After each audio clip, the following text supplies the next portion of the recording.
গঙ্গারামপুরে banner বিতর্ককে কেন্দ্র করে তৃণমূল ও বিজেপির মধ্যে তীব্র উত্তেজনা ছড়িয়েছে।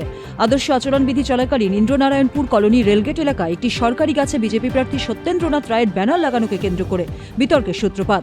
সোমবার সকালে তৃণমূল প্রার্থী গৌতম দাস ঘটনাস্থলে পৌঁছে ক্ষোভ উগরে দেন এবং বিজেপির বিরুদ্ধে বিধিভঙ্গের অভিযোগ তোলেন। পাল্টা জবাবে বিজেপি প্রার্থী অভিযোগ অস্বীকার করলে পরিস্থিতি আরও উত্তপ্ত হয়ে ওঠে। নির্বাচনের মুখে এই ব্যানার রাজনীতিকে ঘিরে দুই শিবিরের মধ্যে শুরু হয়েছে জোরদার রাজনৈতিক চাপানুতোর। প্রশাসন পরিস্থিতি নিয়ন্ত্রণে সক্রিয় হলেও এলাকায় রয়েছে চাপা উত্তেজনা। এখনো পিডাব্লিউ ল্যান্ডের উপরে যেখানে সত্যেন্দ্রার ফেস্টেন জলজল করছে সেখানে আমাদের ফেস্টন এবং ফ্ল্যাগ খুলে নিয়েছে এবং কিছু বলতে গেলে কথায় কথায় কেন্দ্রীয় বাহিনীকে নিয়ে এসে এলাকার মানুষকে ভীতি সন্ত্রস্ত করবার চেষ্টা চালাচ্ছে, যেটা গণতন্ত্র বিরোধী এবং সম্পূর্ণভাবে এমসিসিকে ভায়োলেট করছে। কোনোভাবেই এরকম কি বলবো সোনাক্ষী, মশলা কোথায়?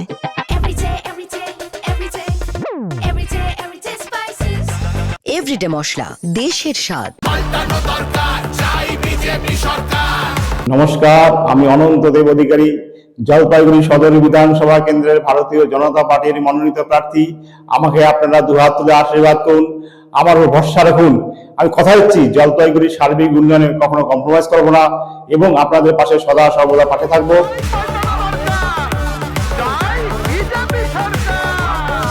দুই রকম মনোভাব নিয়ে কখনো কাজ করা যায় না। আইনটা সবার জন্য সমান।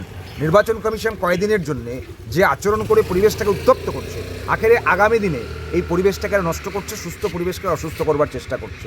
কালকে আমার ব্যানার লাগাতে গিয়েছিল, তখন 3-4 মদ্যপ তৃণমূল ওরা আমার 2-4টা ছেলেকে গিয়ে গায়ে ধাক্কাধাক্কি করেছে। ন্যাচারালি তখন ওরা বিকালবেলায় গেছে, গিয়ে ওখানে ব্যানার পোস্টার লাগিয়েছে এবং সেটা পিডব্লিউডির জায়গা না, এবং সেটা রেলের জায়গা। কাজে রেলের জায়গায় লাগিয়েছে। রেলের জায়গাও লাগানো ঠিক হবে কি না সেটা নির্বাচন কমিশন বুঝবে। যদি বলে রেলের জায়গায় লাগানো ঠিক হবে না, তাহলে বিজেপি দল সেখান থেকে সরিয়ে ফেলবে।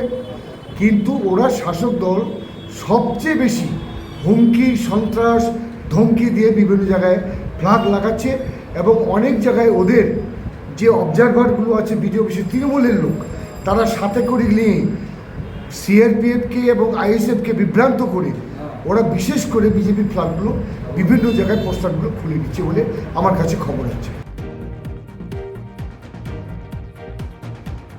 গঙ্গারামপুর থেকে জয়ন্ত সরকারের রিপোর্ট, উত্তরবঙ্গ সংবাদ।